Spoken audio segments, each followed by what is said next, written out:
So hi guys, welcome back to my to videos. तो इस video में दोस्तों डिस्कस करने वाले हैं यहाँ पर कुछ इंपॉर्टेंट कंपनीज को और उनसे रिलेटेड कुछ इंपॉर्टेंट अपडेट्स हैं जिसकी बात करेंगे इस वीडियो में। तो चलिए दोस्तों वीडियो की शुरुआत करते हैं। सबसे पहली कंपनी की बात करते हैं। पहली कंपनी का नाम है इरेडा, यानी कि Indian renewable energy development agency limited. But इसको डिस्कस करने से पहले दोस्तों, अगर आपने अभी तक चैनल को सब्सक्राइब नहीं किया है तो चैनल को सब्सक्राइब करके बेल आइकन को प्रेस कर लो और टेलीग्राम चैनल को भी ज्वाइन कर लो, जिसका लिंक आपको डिस्क्रिप्शन में देखने को मिल जाएगा। और दोस्तों एक डिस्क्लेमर भी है, जो भी कंपनी से रिलेटेड न्यूज़ एंड अपडेट्स हम लोग कवर करेंगे वो सारी न्यूज़ एंड अपडेट्स सिर्फ और सिर्फ एजुकेशन पर्पज़ के लिए, सीखने के लिए है। तो इसको किसी भी तरह का इन्वेस्टमेंट एडवाइस मत समझना, आप खुद से रिसर्च और एनालिसिस भी कर सकते हैं। तो चलिए दोस्तों वीडियो की शुरुआत करते हैं। सबसे पहले बात करते हैं इरेडा से रिलेटेड कुछ इंपॉर्टेंट न्यूज़ एंड अपडेट्स के बारे में। सो दोस्तों आज के दिन इरेडा आपको काफ़ी ज़्यादा फोकस में देखने को मिल रहा था, क्योंकि कंपनी के बिजनेस से रिलेटेड एक इंपॉर्टेंट न्यूज़ हमें सुनने को मिल रही थी। अब न्यूज़ एग्जैक्ट क्या है भाई? तो न्यूज़ हमें ये देखने को मिल रहा है कि इरेडा ने सैंक्शन किया है 1134 करोड़ का लोन। किस लिए भाई? 4.5 गीगावाट सोलर सेल यूनिट को सेटअप करने के लिए। अब इस चीज़ को आप थोड़ा सा डिटेल में समझ सकते हैं। देखो यहाँ पर मेंशन है कि एक कंपनी है जिसका नाम है इंसोलेशन ग्रीन एनर्जी, उसको एक बोल सकते हैं मैन्युफैक्चरिंग फैसिलिटी सेटअप करनी है मध्य प्रदेश में। और उस मैन्युफैक्चरिंग फैसिलिटी में क्या मैन्युफैक्चरिंग होगा भाई? सोलर सेल मैन्युफैक्चरिंग होगा। कितना उसका कैपेसिटी रहेगा? 4.5 गीगावाट तक का। अब इसको बनाने में जो टोटल खर्चा लग रहा है वो बोल सकते हैं 1512 करोड़ रुपए है, जिसमें से इरेडा ने 1134 करोड़ रुपए सैंक्शन किया है, यानी कि बोल सकते हैं एज ए लोन के तौर पर फंड किया है। और बाकी का 378 करोड़ जो है वो बोल सकते हैं इंटरनल एक्रूल्स के थ्रू हमें जनरेट होता हुआ दिख रहा है। अब इसका मतलब क्या होता है वो भी आप समझ लो। कोई भी कंपनी जब प्रॉफिट करती है तो प्रॉफिट का कुछ हिस्सा कंपनी साइड कर देती है अपने बिजनेस में री इन्वेस्ट करने के लिए। तो वो जो री इन्वेस्टमेंट है वही बोल सकते हैं 378 करोड़ है, और बाकी का 1134 करोड़ रुपए इरेडा ने फाइनेंस किया है। तो अल्टीमेटली ये एक अच्छी न्यूज़ हम बोल सकते हैं बिजनेस से रिलेटेड। और अभी हाल ही में कंपनी के सीएमडी की तरफ से इनके लोन बुक का डेटा अपडेट किया गया था Q1 तक का, जिसमें टोटल जो लोन बुक का साइज़ था वो 79,941 करोड़ हमें देखने को मिलते थे।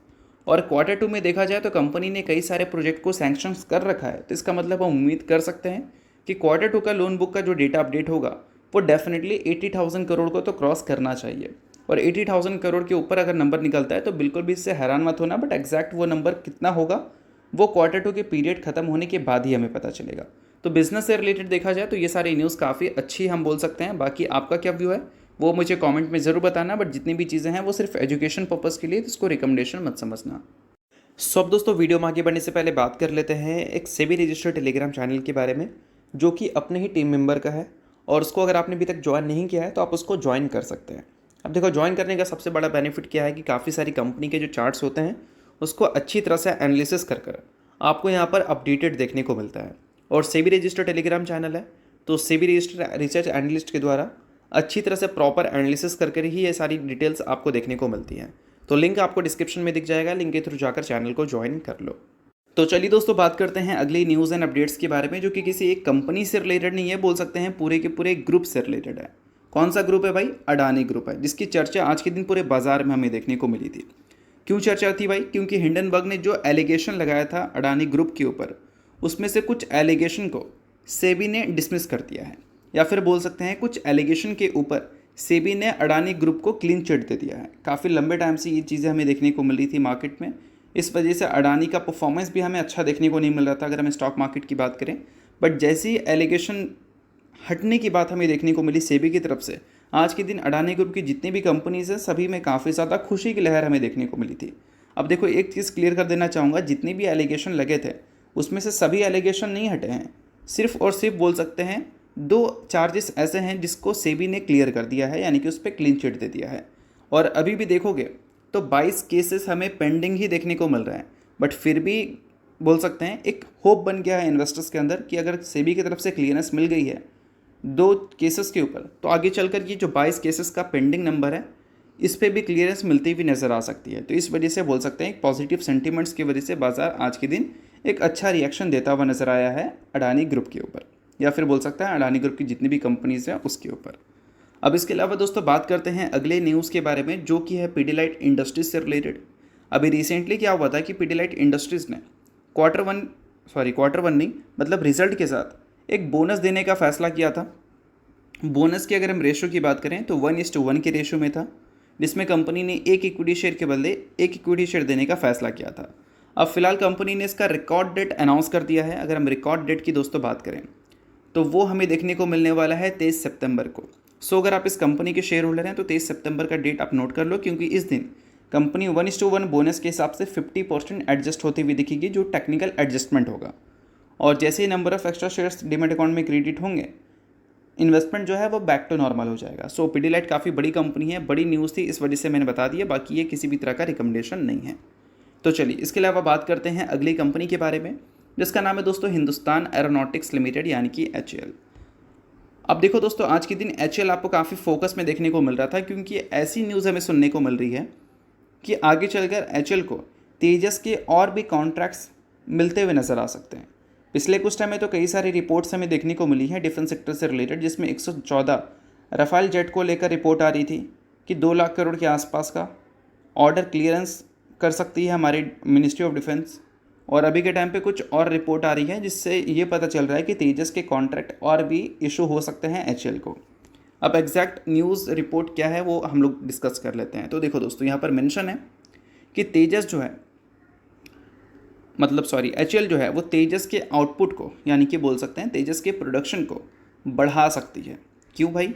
क्योंकि MiG-21 एग्जिट के करीब है, यानी कि बोल सकते हैं उसकी जो प्रोडक्शन है उसको बंद किया जा सकता है, और MiG-21 जो है उसको गवर्नमेंट अब यूज़ करना बंद कर सकती है, और उसका रिप्लेसमेंट कौन रहेगा? तेजस रहेगा भाई। तो इस वजह से बोल सकते हैं कि तेजस की प्रोडक्शन हमें HAL की तरफ से बढ़ती हुई दिख सकती है। अब एग्जैक्ट इस न्यूज़ को थोड़ा डिटेल में आप समझ सकते हो। देखो, पिछले काफ़ी सालों से MiG-21 इंडियन एयरफोर्स यूज़ करती हुई आ रही है, और इसको बनाती कौन थी? इसको भी HAL ही बनाती थी। बट अभी के टाइम पे क्या न्यूज़ आ रही है भाई? न्यूज़ यहाँ पर ये देखने को मिल रहा है कि जो तेजस है वो बोल सकते हैं इसको रिप्लेस कर सकता है, मतलब तेजस का जो प्रोडक्शन है वो इसको रिप्लेस कर सकता है। और HAL का एम है कि इस साल 24 एयरक्राफ्ट के आउटपुट से इसको रिप्लेस किया जाए, और 2027 तक 30 आउटपुट से इसको रिप्लेस किया जाए। तो अल्टीमेटली जो अभी के टाइम पे MiG हमें देखने को मिलते हैं वो आगे चलकर हमें देखने को नहीं मिलेंगे, उसको रिप्लेस कर सकती है government by Tejas mark 1A। तो ये सारी चीज़ें आप नोट कर सकते हैं। और इन सारी चीज़ों से क्या होगा, अभी के टाइम पे देखोगे तो HAL का जो मेजर जो कॉन्ट्रैक्ट हमें देखने को मिलता है वो तेजस का ही दिखता है। 2021 में हमें 83 तेजस मार्क 1A जेट की कॉन्ट्रैक्ट मिलती हुई दिखी थी HAL को, जिसकी डिलीवरी तो अब तक हुई नहीं है, बट ठीक है कॉन्ट्रैक्ट तो मिला था, जिसका वैल्यू हमें 48,000 करोड़ के आसपास देखने को मिलता था। और अभी हाल ही में 97 तेजस मार्क वही 1A का कॉन्ट्रैक्ट मिला था, जिसका वैल्यू हमें देखने को मिला था 62,000 करोड़ से लेकर 67,000 करोड़। और अभी के टाइम पे जो MiG-21 एग्जिस्ट करता है उसके रिप्लेसमेंट भी अगर तेजस से हमें देखने को मिलेंगे, तो जितना MiG है अगर उतना ही तेजस और लाया जाए तो हो सकता है कि आगे चलकर HAL को और भी कॉन्ट्रैक्ट गवर्नमेंट इशू करती हुई दिख सकती है सेम तेजस से रिलेटेड। तो ये सारी चीज़ें जो हैं वो बिज़नेस से रिलेटेड देखा जाए तो काफ़ी इंपॉर्टेंट और काफ़ी वैल्यूबल बन जाती है। और इससे हम उम्मीद कर सकते हैं कि HAL का जो करंट ऑर्डर बुक है वो आगे चलकर हमें और भी स्ट्रांग होता हुआ नजर आ सकता है। बट अल्टीमेटली कंपनी को भी एग्जीक्यूशन पे ध्यान देने की ज़रूरत है। एग्जीक्यूशन अच्छा रहा तो ऑर्डर बुक का फ़ायदा कंपनी के रेवेन्यू एंड प्रॉफिट में देखने को मिलेगा भी। बट अगर ऑर्डर बुक को कंपनी टाइमली उतनी पेस पे एग्जीक्यूट नहीं कर पाए तो वैसे ही नंबर्स हमें देखने को मिलेंगे जैसे नंबर्स हमें पिछले फाइनेंशियल ईयर देखने को मिले थे। सो अगर आप HAL के इन्वेस्टर हैं तो इन सारी चीज़ों को नोट कर सकते हैं। काफ़ी वैल्यूबल पॉइंट्स मैंने आपको बताई है। बाकी अगर आप शेयर होल्डर नहीं है इग्नोर भी कर सकते हैं, न्यूज़ थी इस वजह से मैंने बता दिया। बाकी ये किसी भी तरह का रिकमेंडेशन वगैरह नहीं है। तो चलिए दोस्तों, ये वीडियो यहीं तक था। करता हूँ वीडियो आपको अच्छा लगा होगा, लाइक कीजिए, पहली बार सब्सक्राइब कीजिए। वीडियो के लिए बहुत बहुत शुक्रिया।